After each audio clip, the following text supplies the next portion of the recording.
Shalom pemuda-pemudi yang dikasih oleh Tuhan, kita jumpa lagi ya dalam video kali ini sebagai pengganti ibadah youth kita di gereja. Namun biarlah kita tetap beribadah bersama-sama dengan Tuhan walaupun kita di berbagai tempat. Ibadah youth 4 Juli 2020. Nah, sebelum kita masuk dalam kebenaran firman Tuhan, mari kita bersama-sama berdoa. Terima kasih Tuhan, terima kasih Bapa buat kasih setiamu yang sungguh luar biasa hadir dalam kehidupan pemuda-pemudi, sehingga di malam hari ini walaupun berbeda tempat, namun tetap mau bersatu hati untuk beribadah bersama-sama. Bapa, berkatilah, bahkan beri hikmat bagi setiap pemuda-pemudi yang setelah menonton video ini, sehingga mereka bisa mengetahui pesan apa yang Tuhan sampaikan bagi pribadi mereka, terutama mereka dalam saat ini masa-masa pemuda-pemudi. Biarlah Tuhan juga menolong menyertai mereka. Terima kasih Bapa, hanya dalam nama Tuhan Yesus kami berdoa. Amin. Baik, tema kita pada malam hari ini adalah menegur dengan kasih. Terambil dari 1 Timotius pasal 5 ayat yang pertama sampai ayatnya yang kedua. Ketika kita berbicara tentang menegur dengan kasih, itu tidak semudah kita membalikkan telapak tangan. Kadangkala ketika kita menegur, kadangkala kita bukan dengan kasih. Kadangkala juga ketika kita mau dengan kasih menegur, namun mungkin cara kita menegur sehingga membuat orang yang kita tegur merasa kita tidak baik atau merasa kita seperti menjauhi mereka atau seperti kita mau menjudge mereka. Nah, kita mau belajar saat ini cara menegur dengan kasih. Tapi kita mau tahu dulu apa itu kasih dan teguran. Jadi beda ya kasih dan teguran. Nah, kasih dalam KBBI itu adalah perasaan sayang, cinta, atau suka kepada. Nah, mesra perasaan yang hangat. Nah, kalau berlebihan, perasaan yang berlebihan dan seperti ini ya. Cinta kasih, belas kasihan. Lalu kita mau belajar teguran. Teguran itu berarti mengajak, bercakap-cakap, sapaan. Bisa juga celaan, kritik, ajaran, peringatan juga bisa itu teguran. Nah, kasih adalah wujud nyata dari ajaran Kristus. Segala tindak tanduk orang Kristen harus didasari oleh kasih. Karena hukum terutama adalah kasih ya. Entah itu dalam pelayanan, pekerjaan, bersosialisasi maupun dalam hal menegur. Teguran yang disampaikan harus dibungkus oleh kasih. Orang yang salah boleh ditegur asal tetap dalam koridor kasih.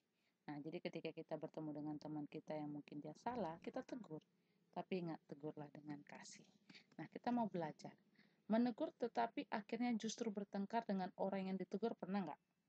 Nah, mungkin hal itu karena teguran yang diberikan adalah teguran yang di luar koridor kasih. Kalau kita sudah menegur dengan kasih, maka teguran itu akan diterima. Nah, contoh teguran yang berada di luar kasih. Nah, kita coba ya, kita introspeksi. Nah, ketika kita menegur seseorang, coba introspeksi. Apa sih motifnya?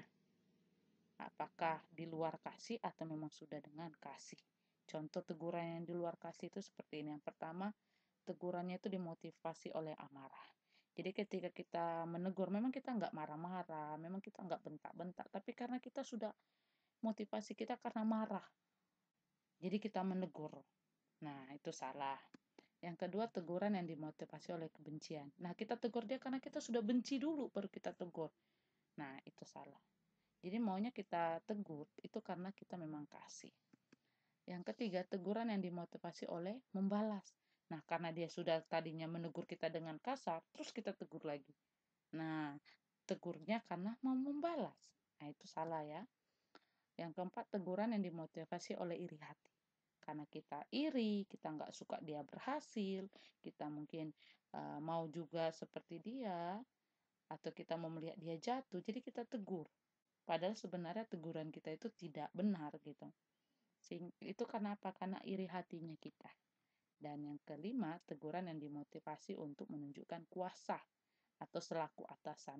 Nah, misalnya engkau ketua panitia atau engkau ketua organisasi, engkau menegur bawahanmu.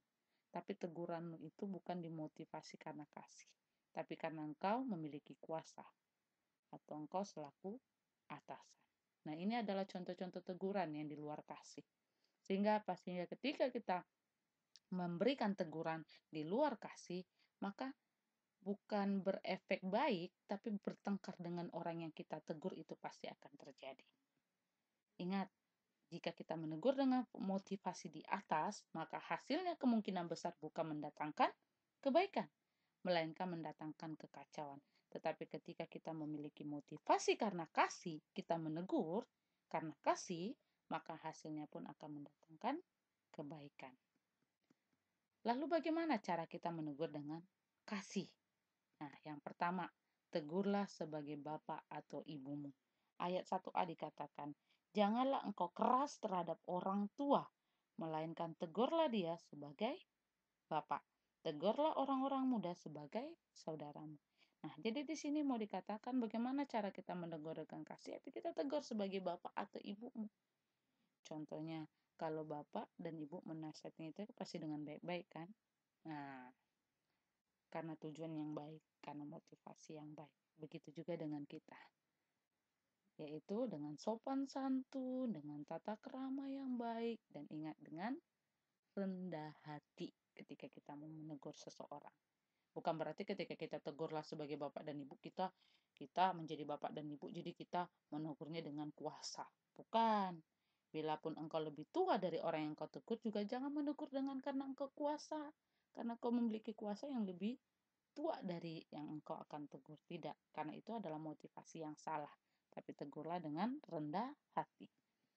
Yang kedua, tegurlah sebagai saudara laki-laki atau perempuan. Nah, di ayat yang kedua, perempuan-perempuan tua sebagai ibu dan perempuan-perempuan muda sebagai adikmu dengan penuh kemurnian. Nah, di sini di ayat 1b dan sampai 2. Tegurlah sebagai saudara laki-laki atau perempuan. Jadi kita menegur karena seseorang itu kita anggap sebagai saudara kita, baik itu laki-laki atau perempuan. Karena yang kita tegur itu sebagai sahabat kita. Kita tegur, tapi ingat, tetap dengan kasih. Bagaimana caranya? Yaitu dengan penuh kelembutan dan dengan didikan. Jadi kita tahu bagaimana cara-cara kita untuk berkomunikasi. Ketika dia memang dalam keadaan sedih, tetapi itu salah, kita tegur dengan baik. Kita tegur dengan lembut. Jangan kita langsung marah-marah. Tidak, itu tidak benar. Tetapi ketika kita dengan lembut, kita sampaikan dengan didikan, pasti orang yang kita tegur itu pun akan merasakan kekuatan baru. Dia tidak akan mendengarkan teguran kita sebagai teguran yang keras, tapi dia menjadi seperti kekuatan baru bagi dia. Oh iya, dia tahu dia salah. Dan yang ketiga, menegur dengan penuh kemurnian di ayat yang kedua B. Dengan penuh kemurnian. Menegur tidak dimotivasi oleh amarah, itu kemurnian. Tidak dimotivasi oleh kebencian, oleh membalas, oleh iri hati, atau menunjukkan kuasa selaku atasan. Ini adalah menegur dengan kemurnian. Jadi ketika kita menegur dengan tidak amarah, dengan tidak kebencian, dengan tidak membalas, dengan tidak iri hati, atau dengan tidak menunjukkan kuasa selaku atasan, maka engkau sudah menegur dengan penuh kemurnian. Jadi ketika engkau menegur, motivasi dengan kasih itu yang terbaik. Kesimpulan kita pada malam hari ini, oleh sebab itu jika kita ingin orang berbuat salah berubah dari perbuatannya dan berbalik dari jalannya yang salah, maka kita harus menegurnya dengan kasih, bukan dengan amarah atau dengan kebencian. Ya. Sebelum kita mengajak dia untuk hidup benar dalam Kristus, kita harus menunjukkan terlebih dahulu kasih Kristus yang benar, yaitu dengan cara menegur dalam kasih. Jika kita melakukan dari ketiga poin tadi yang di atas, maka setiap masalah tidak akan terjadi. Perpecahan pun akan bisa dihindari. Pertengkaran pun akan terhindar. Dan setiap orang yang kita tegur kemungkinan besar akan berubah dan diberkati. Jadi biarlah renungan singkat kita pada malam hari ini. Mari setiap pemuda-pemudi, ayo kita menegur dengan kasih. Siapapun itu.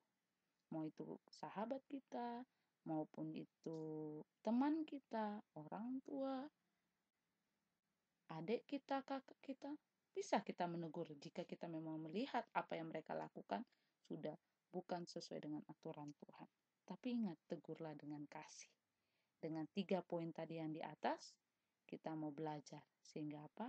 Sehingga apa yang kita lakukan nanti ketika kita menegur, orang yang kita tegur itu akan diberkati, akan berubah. Nah, karena apa? Karena kita sudah menunjukkan terlebih dahulu kasih yang benar yang Tuhan mau, yang setelah Tuhan ajarkan bagi kita, dan itu kita mau lihatkan kepada orang, yaitu dengan menegur dalam kasih. Jadi biarlah kebenaran firman Tuhan ini memberkati setiap pemuda-pemudi, sehingga dimanapun berada, ayo tegurlah dengan kasih, sehingga banyak berkat yang akan diterima. Tuhan Yesus memberkati. Nah, jangan lupa di akhir video ini, tetap pemuda-pemudi akan menaikkan doa syafaat, terus berdoa untuk bangsa dan negara, bahkan di tengah-tengah kondisi virus corona. Tetap tegur teman-teman kita yang mungkin lupa memakai masker, yang lupa mencuci tangan, tetap tegur dengan kasih ya. Lalu berdoa juga untuk gereja, berdoa untuk keluarga besarmu, bahkan pergumulanmu bersama dengan Tuhan. Tuhan Yesus memberkati. Shalom.